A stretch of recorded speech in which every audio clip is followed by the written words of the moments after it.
Hello and welcome to the FatBoss Guide to Galakras 10-man heroic in the Siege of Orgrimmar. Hello. And this fight, even though we say it every fucking time, it is very, very similar to how it is on normal mode. It is, because sadly. literally there's like, well, the boss in the second phase doesn't do anything different, but you do have to deal with him slightly differently.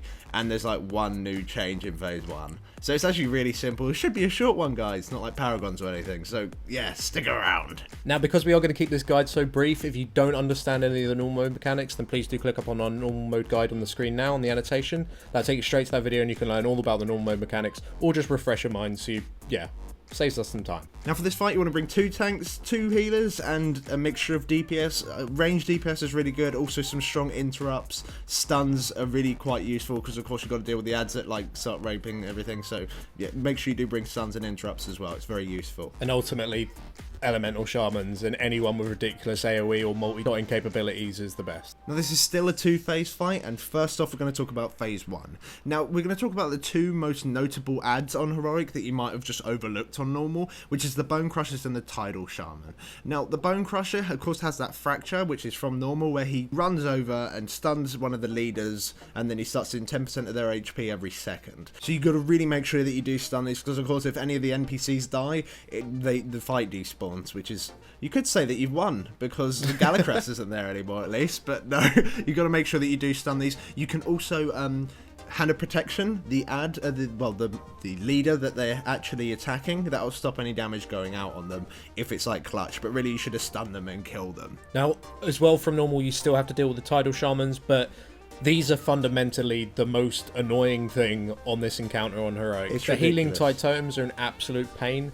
Like, you should really set up some sort of macro so you can target them, just so you definitely kill them almost instantly. And the chain heal needs to be interrupted, and their tidal wave ability actually hits pretty hard in heroic, so you need to make sure that you interrupt these as well. Just stun lock the shit out of the shamans, basically. Yeah, you got to kill them really, really quickly. These are your primary targets, and then move on to the Bone Crushers, and then everyone else just kill them at your leisurely pace. Now, another thing to note about the ad waves that do come in, on heroic they do tend to overlap somewhat because they do have significantly more health, so that means that you can have quite a lot of ads up at once. That means it's even more key that you get rid of fucking shamans, and of course the Bone Crushers as well, because otherwise you're going to have like 2 or 3 healing tide totems down, and that's just awful. Now, if you remember on normal mode, there's the mechanic of like the friendly NPCs, which is the demolisher crew that will go and open up the doors to the tower. Now on normal, these aren't a problem because they just go do it and aren't attacked or anything, and it's absolutely fine. However, on heroic, these mobs are attacked.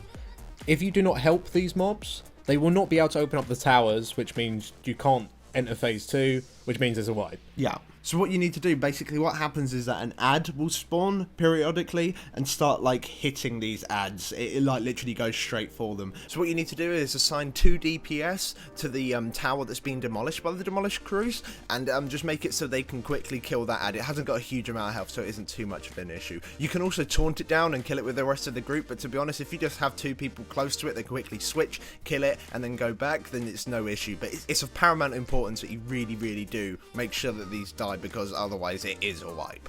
Now, from the time of the like demolition guys take to open one of the doors, you'll probably get about 3 to 4 ads between that sort of range. So just be aware that you do need to keep opening it, and you can tell how far through they are opening up the door because it says at the top of the screen, it has it in a percentage, it takes them this long, XXX. So there you go, you can see it at the top of the screen. Now, as soon as they do explode the door open, a demolisher will spawn, you know, like the big vehicle, and it will start attacking the tower with all those firebolts. So you do have to kill that demolisher, and then literally run up the tower.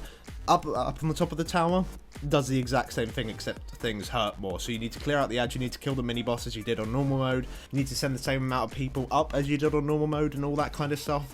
Literally the only change in phase 1 is that the shamans are bastards, the Bone Crushers are bastards, and you got to help these demolisher crews because they're incredibly slow this time. And squishy. Yes, and they're very, very squishy. So just make sure you do pick up the ads and that you kill the shamans and Bone Crushers very, very quickly. Once you've repeated the process, then you should be able to move on to phase 2.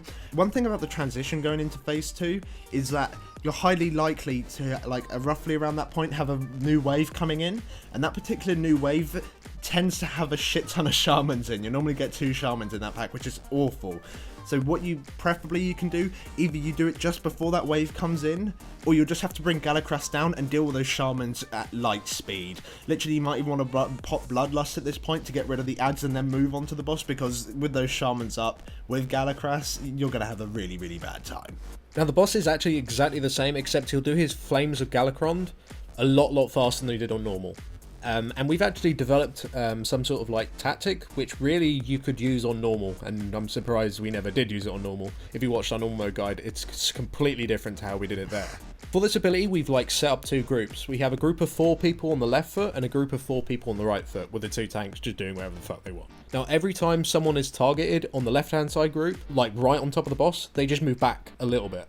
And if someone's targeted on the right, they just move back a little bit. Because the orb needs to only go through 2 players, for it to actually reduce in size and not do its maximum amount of damage, there's no need for everyone to be stacked up on one location, and by doing this it also minimises the amount of stacks that people in the raid are getting, so only 2 or 3 people will get it on each side. However, one problem with this is that the orb can sometimes target one group constantly rather than the other group, because it is completely random. You could get it target the same person 10 times, which means all the stacks are now on that left side rather than the right side, or on the right side rather than the left side. In this situation, depending on what group it is, they should then, instead of like move backwards like 5 yards, they should then just move completely to the other side so they're in the opposite group. That way the stacks can start going on that group and could stack on that group rather than on the other group. So basically what you want to do is, if you have that 4 people on left, 4 people on right, say right are getting a shit ton of stacks, whoever gets it on right next will go and run over towards left so right can drop their stacks. It's literally as simple as that. It's a really, really nice tactic, and you do have quite a lot of warning when the ball is going to come in on you,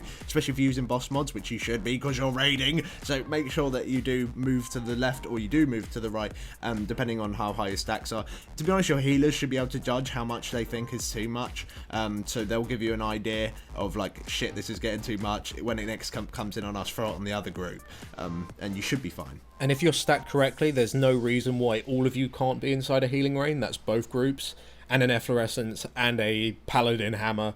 You can stack in such a way on the feet so AoE healing does reach all groups. And that's more or less it. It's just the damage in the last phase is a lot higher, but providing you get that transition into the last phase right, and you don't have too many adds up when you do go into that transition, the last phase is actually pretty easy. Yeah, it's pretty and because the boss has like no health, and if you have Bloodlust like in your arsenal to be used in this phase, it's so easy. It's not difficult. The only difficult part of this fight is just the first phase and dealing with all the adds and trying to keep on top of them. Because of the wave overlap, it does become a pain.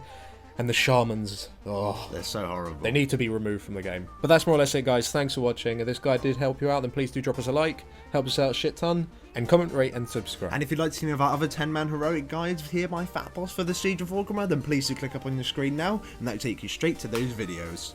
Thanks for watching. Thank you.